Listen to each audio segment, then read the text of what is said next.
Hello, everyone. Welcome back to another episode of the Thunderstock Show. It's a collection of valuable brainstorms to enhance your life, liberty, and pursuit of property. This season is all about talking with EOS implementers on how they work on their business, not just in their business, and how they can assess using People Analyzer as a framework on who are the best people to have on their client roster to fill their seats with all the right people. Today's special guest is Kevin Taylor. He is very likely a high visionary type entrepreneur who has experience with restaurants and franchising, real estate and investment, retired from banking, and he's been an EOS for a few years now. Also an avid podcast enjoyer like myself. Kevin, thanks for coming on the show. Yeah, Ross, it's a pleasure to be here. Thanks for having me. So my first question for you is, when did you, in your journey through quite a few different industries and types of industries, have an aha moment that the EOS implementer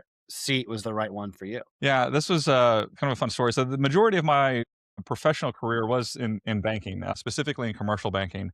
And the last 15 years of that 25-year banking career, I was a co-founder, senior vice president of a bank here in Dallas. We'd started that bank from scratch. It was a capital raise. We'd raised $26 million, started that.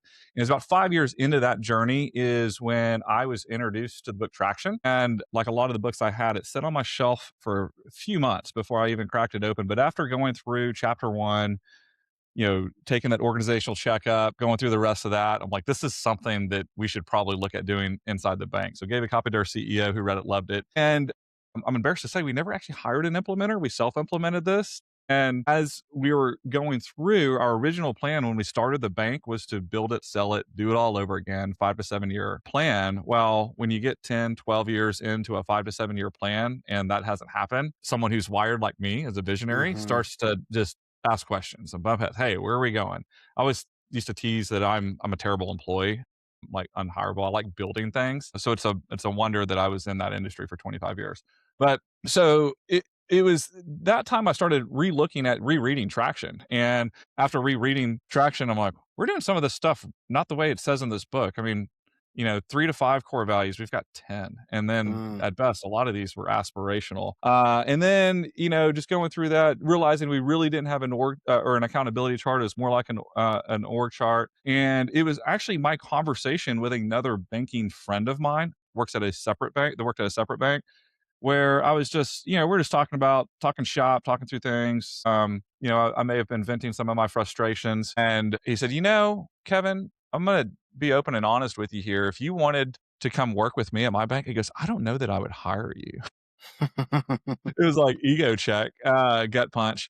And I'm like, what are you talking about? He goes, I'm not saying you're not a good banker. I just think you'd be miserable in 6 months. He's like, you're more Mm. wired like an entrepreneur. And during that time too, I mean, we had spent 8 years as a sponsor for the EO Dallas chapter. And quite frankly, I started to realize I had a lot more fun. I had a lot more in common with my entrepreneur friends that I did with a lot of my banking colleagues. And it Mm. actually took someone, I always say, it's easy to read the label from outside the jar. It took someone from outside the jar to read my label and to say, Right. and he actually said, why don't you look at becoming an EOS implementer? You love the process. You hand out traction books. You're referring deals to other implementers. And it sounds like you're butting heads with leadership because there's something that they're not doing correctly on this.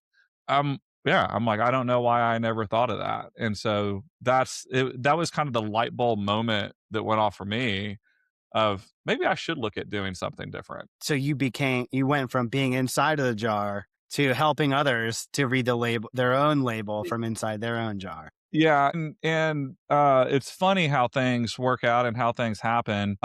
It was 2 weeks after that conversation. Now remind you, I was already kind of bumping heads with leadership on that, and so it was about 2 weeks after that conversation that I was actually asked to leave the bank. And being part of something, being a co-founder and starting and being asked to, like, hey, you're no longer a fit here, is another gut punch, right? And Hmm. it was we were talking earlier before we started about different podcasts that we listened to, and I do remember this was one. It was an interview that Ed Milet had done.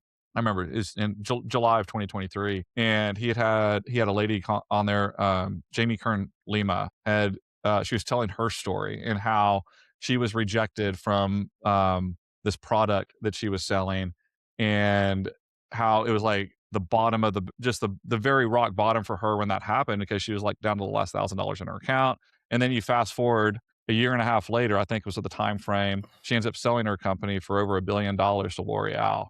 And she's like, and so the whole story on that was, sometimes rejection is God's protection. And I was Mm, thinking, like, I was listening to that right after this whole thing happened, and I'm like, man, if a podcast didn't hit home at a certain time, that was the right time for it to hit. Because I'm sure other people feel this way too, but I think especially being a man and being a guy and having a lot of your identity tied to what you do, when right. that's not you anymore, at least for me, I didn't think it would affect me that, but it was kind of a reality check, ego check of like, man, this is not who I am anymore. And part of me, I'm a huge reader too, and I love Benjamin Hardy and Dan Sullivan, their whole Mhm. combination of books. And I was reminded of the whole gap in the gain as I was going through here. And it's like, look, I could focus on the gap of where like I wanted things to be, what I thought the severance package should have looked like, what all this like Right. I could be bitter about all this stuff, or I can just focus on the game, right? Like now I have true freedom to go out. I still love the game of business. I love helping my clients win at the game of business, and I just may not be doing that from a bank standpoint anymore. Now I get to do this from an EOS implementer standpoint. I get to be the coach, and I truly believe that like this is one of the greatest jobs ever, because you learn so much faster and you get to just teach the EOS process. It's so much fun being the coach, teacher, and facilitator, because not only are you helping businesses win at the game of business, turn that chaos into clarity, you're also learning it faster by teaching it and coaching it. So it's the absolute best gig in the world. A couple things about that answer, Kevin, is there was a period of time where you had outside observation to say, hey, look, maybe that your current role and position, not even just at this company, right? It's like, period, overall, whether it's at the other person's bank or your own, maybe that's not who you are as a DNA thing. And then you took some time to really reflect and figure out, okay, who am I really? When we think of the GWC, get it while it has capacity tool, Mhm. we think of the G being like, what's in your DNA? How are you hardwired? And then when you found the thing that really resonated with who you were, you're like, oh, this is great. Like, this is who I am. This is, making the impact of what, your unique ability. It's Dan Sullivan would describe things like that, Benjamin Hardy. And then the second thing is, it's not that, as men and, fathers, husbands, we attach like a negative sort of ego to what we do, but there is a lot of sense of like what we do is a very important thing. If for those of you that are Christian, it's like God gave Adam a job before he gave him a wife, so it's very important to who we are as men. And once you had you're on the same page, you have the clarity, right? Go EOS, taking you from Yeah. chaos to clarity. Once you had that in your own career, like a light switch went off for you as well. So really cool story on how you got there. Next question is, since you have already been a co-founder of a bank, what was it like founding your own EOS practice, and how did you approach working on the business? Obviously, working in the business, I think of it as like doing administrative tasks or running session days, etc. Working on the business is a bit different. So how are they similar, and how are they different when you made that career transition starting your EOS practice? Yeah, and what's funny is I'm a pretty optimistic person, and so I thought, "Oh, with my network, I'm gonna be I'll be at full capacity in 6 months." And you quickly find that it doesn't go quite that quick. I mean, and I did what I some of the things when I'm reflecting on this, being in banking as long as I did, you go you I went through the path from being, you know, like when I first started way back, my college years, being, consciously incompetent on that, and then Hmm. unconsciously, and then you get to become consciously competent, then unconsciously competent. And so I was doing a lot of the things, and what I do, especially from the business development standpoint, it's like I don't know what I'm doing that really creates the success here. It's just I just do it naturally. And Mm, so I thought some of that would translate over when I was building my EOS practice,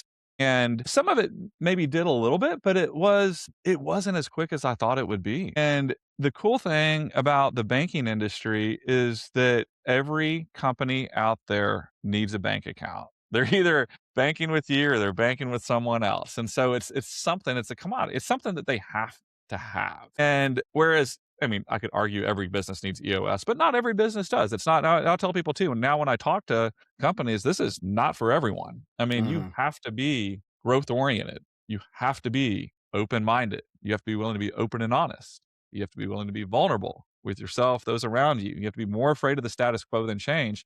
And when I go through those 5 things, a lot of those are kind of like the antithesis of banks. They move really slow. They're okay with the status quo. That's all. But I see, now with the companies I work with, the ones that are my favorite clients, they are growth oriented. They're open minded, they're coachable. They challenge the status quo. They're super vulnerable.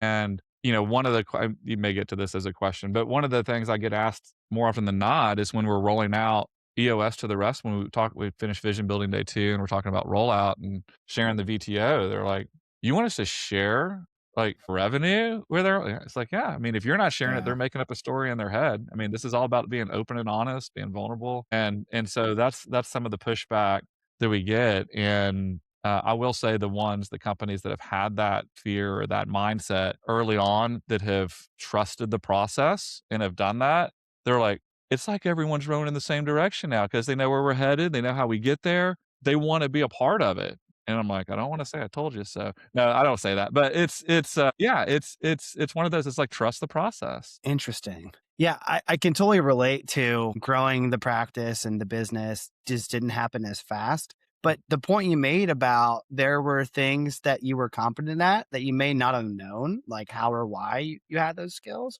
or there was things that you might not have been competent about and you didn't even know they may have been skills to begin with.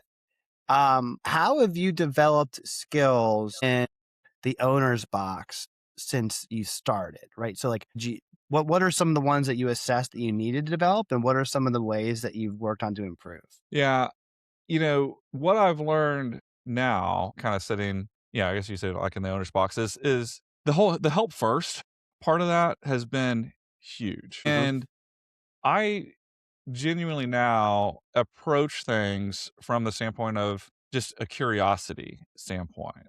And, even if I get the call from someone who is, I mean, I have an appointment this afternoon that's a one person shop. I am super excited about this because I can't wait to share the information, and this person, they already know, they're already kind of familiar with EOS, but I can't wait to share the information and things that get to hear feedback from them. What's working, what's not working. As long as they're coachable, I love doing that. And it's that whole phrase, you help enough people get what you want, Yep. you'll get what you want type. Is that Zig And Ziglar? it's yeah.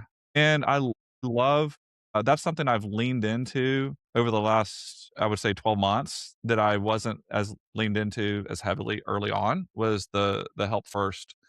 Yeah. Yeah. It's so interesting that it's like the more you help other people get what they want, the more you end up getting what you want as well. Now, in terms of helping people get what they want, you have expressed that the ones that you really like to work with the best are they fit those criteria, right? They're ambitious, they don't like the status quo, etc. Are there any similarities in revenue size, type of company, industry, geographic location? Like how do you approach identifying who's your target and who's not? Well, it's the power of the 90-minute meeting, their 90-minute workshop that we do is Mhm. that's how we know, who is a target and who's not. But as far as industry, no, I mean, I'm looking over at my folders here. I've got, a restaurant, two general contractors. I've got a nonprofit, a couple of private equity, manufacturing group. I don't know if I already said wealth management. Let's see here.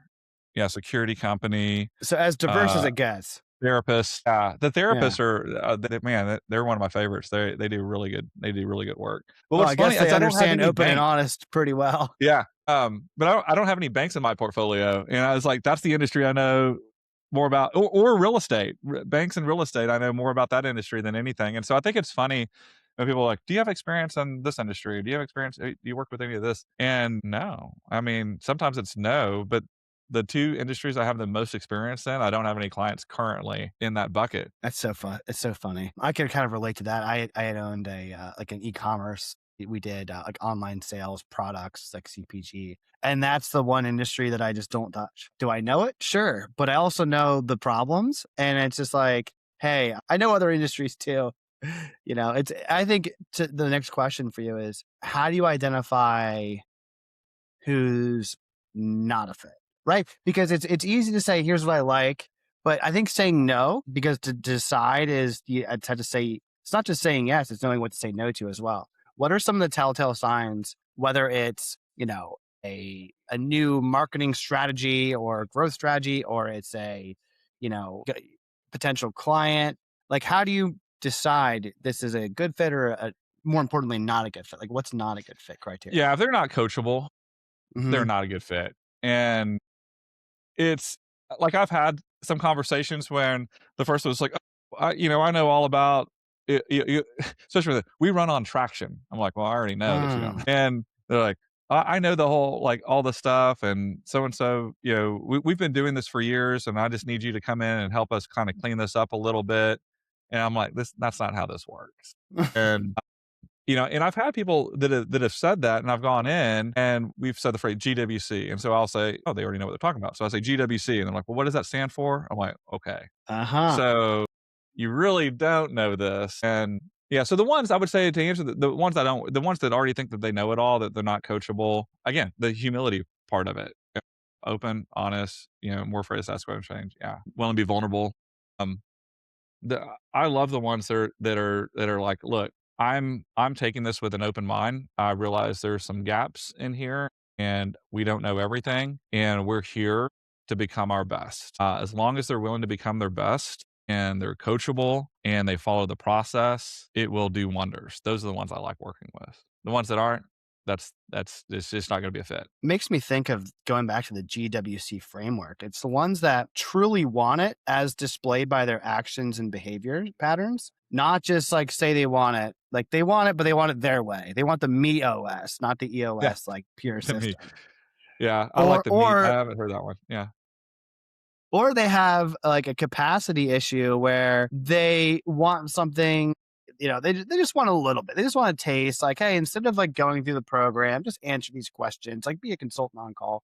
So there's a lack of understanding from their own capacity of like what it actually takes to roll it out. That's a fair way to assess like what's a red flag, it sounds Yeah, and the ones that are not, but I think I like the MEOS one, like. and the one I usually should, they want the cafeteria plan, like they kind of pick and choose. They're like, I don't want to do that tool. I don't want to do that tool. This tool is kind of cool. I want to do this one. And I've had some come through that are like, well, we're going to try this, whatever this other program is, because we've heard that EOS is not, I guess it's not flexible. It's not this. I'm like, when I hear that, I'm just like, that's fine. It's not a fit because they're not gonna follow the process. They wanna kind of Frankenstein it and, choose things from other, operating systems and do it their own way, and, yeah, it's just not gonna be a fit. Yeah, when I hear the word flexible, right? It's just like to me, I just want to say define flexible because if you like you said, you work with so many different industries Yeah. and folks of different stages in the journey. That sounds pretty flexible, but it almost feels like what's inflexible is a commitment to a standard. Hey, part of the reason you're not in the banking world anymore is because you wanted to run EOS the right way and help others to do it, by the book. That just feels like having standards. But, Yeah. I digress. Well, and also if a leader comes to me and it's like, "Hey, my team needs this, like, I need you to help like, you need to do this, I'm okay, but you need to do this," that's when I'm like, "Well, it sounds like you wanna hold people accountable, but you don't wanna be held accountable. It ain't gonna work like that." If you're in the like, if you're actually an employee in the business, you're an employee in the business. You can't throw down that owner's card and say, "I'm the owner, you're gonna do it my way." Accountability is all around, and that's why we have an accountability chart. Yeah. So, going back to the frame of, working on the business, how do you zoom out when you're approaching your own business and hold yourself accountable to both set and meet whether it's your weekly scorecard like activity or your yearly goals? Like what are some of the tactics and strategies you use to hold yourself accountable? Yeah, I give my practice manager full permission to call me out if I'm not doing it. Yeah, and that's stuff too. I mean, it's funny. It's because a lot of the times too, we fall in like we know this really well, right? We're coaching this, but sometimes it becomes like, the cobbler shoes that we're helping everyone else do stuff, but we're not practicing the own things. And are there things that, yeah, do I need to relook at my scorecard and probably readjust some of the items on there? Absolutely. Do I need to holding myself accountable for this? It is hard to do that. So yeah, I've told my practice manager, you have full, uh, I mean, you can call me out for any of this stuff I'm not doing, help hold me accountable. Enjoy it because I do know, just as a human, we're wired, to choose the path of least resistance. And, I know this process works and the closer I stay to doing the process that we teach, the better the practice will be. Right. Now, I think that's a really awesome answer, especially when, one of the things you look for in leaders is humility. And you like share with me on the podcast is like, hey, practice manager, keep me humble. Like that's in your accountability box, right? That's one of their key responsibilities. So it's a good check and balance system. You mentioned earlier that you had folks that were afraid to share their VTOs with the rest of the company. And once they did, they're like, wow, this really works. I think a lot of what marketing is just sharing that information and not being afraid to share, right? Getting the word out to make known. What are some of the things that you either regularly do or you plan to do to share, your business, to market your business with folks? And why do you choose those specific activities? Things that I do inside my practice to share. Hmm. Yeah. Well, one of the things that we're doing right now is the podcast. I love sharing, podcast interviews of things that I've talked about, but also other implementers too. There's a whole world of just awesome, 877, I think now, implementers from around the globe that are all just so great and unique at their different experiences. And so I tend to listen to a lot of those podcasts. And when I come across some from other implementers, I like sharing those as well, or sharing podcasts from other businesses that have run, just sharing those stories out into the world. I just think people will resonate with hearing those. That's part of what I do on sharing my story, but I also try to make it easy as well. And so when I meet a connector, one of the things that I love doing as an EOS implementer, I love doing it at the bank, it was connecting people. What I not as great at is, the whole do what you say, like the follow through. I know when I'm looking, Mm, I know my Colby scores are 4.384, and so the three is the follow through. So that's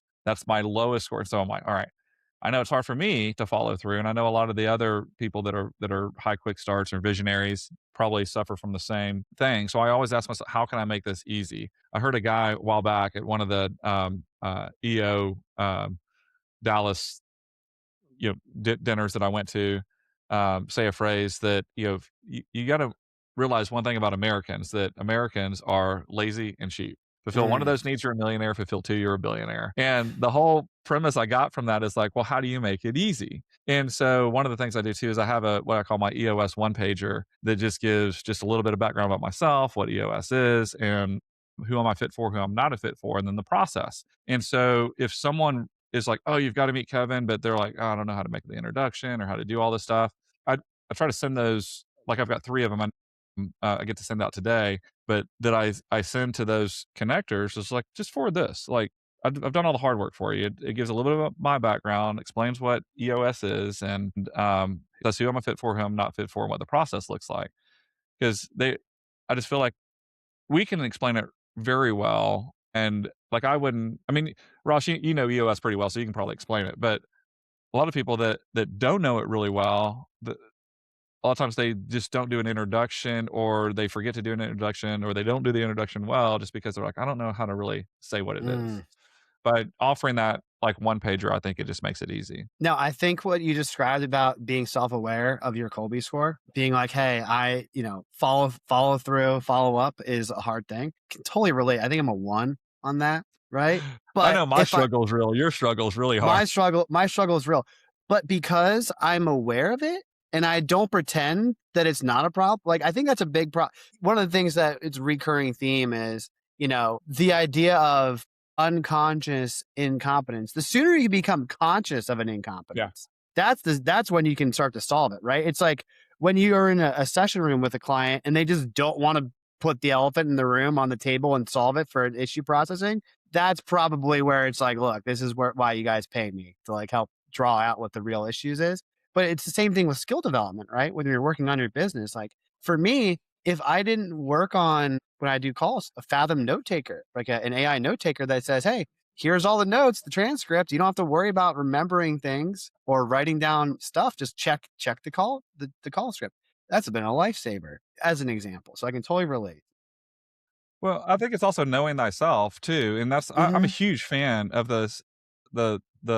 personal assessments. Like tomorrow, I'm so looking for like tomorrow. I've got a 9 a.m. call to review. I took a sales DNA test, and I'm so excited for someone to tell like knowing how you're wired. I mean, so doing the Colby, the culture index, the predictive index, there's so many, the Myers Briggs, there's so many out there, Enneagram, and Print Giant. I mean, these are just some of them that I've taken, and you take enough of those, and now with the power of whatever your LLM of choice is running those through there and helping you know thyself. I say, leadership is the reflection of the relationship you have with yourself. And so Mm. the more you know about yourself, the better you can lead teams, and the better leader you are, hopefully you're creating other leaders that can just go out into the world. And that's why I just love working with the leadership teams of companies and helping them win at the game of business, because it's just so much better for everyone. No, that's such an interesting,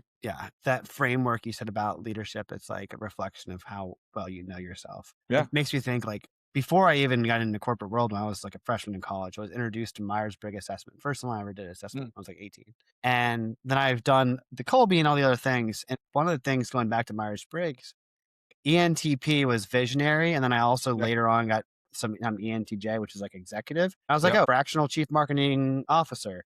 Kind of fits, right? Kind of fits what the DNA says according to these assessments. And the sooner you can just accept who you are, like when you accepted when you were in the bank and that, this wasn't who I really am, the sooner that you can what you call live the EOS life, which is kind of like live a happy life. Yeah. Because I've found oftentimes working with people that they might have great numbers for revenue or profit or whatever, but if you're not happy, what's the point? Yeah, I So, mean, and that's like the number one regret of the dying is not living a life true to yourself. mm, And so, I feel like I heard another phrase a while back from Trav Bell, who's like known as the bucket list guy.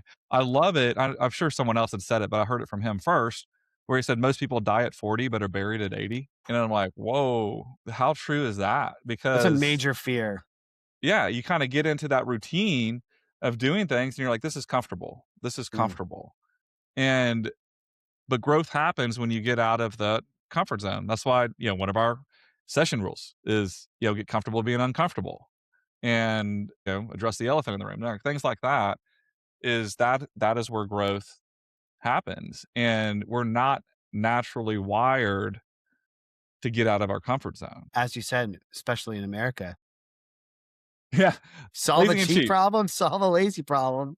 You'll make it. No, I I mean, look love at that. Amazon, look at Uber, look at like all of these, like, I know. how easy can you get, at a cheap price? I mean, Yeah, you're right. Well, Blockbuster doesn't exist because people don't want to drive to the store and no. return stuff anymore. I Yeah. look at Should Netflix. have bought Netflix.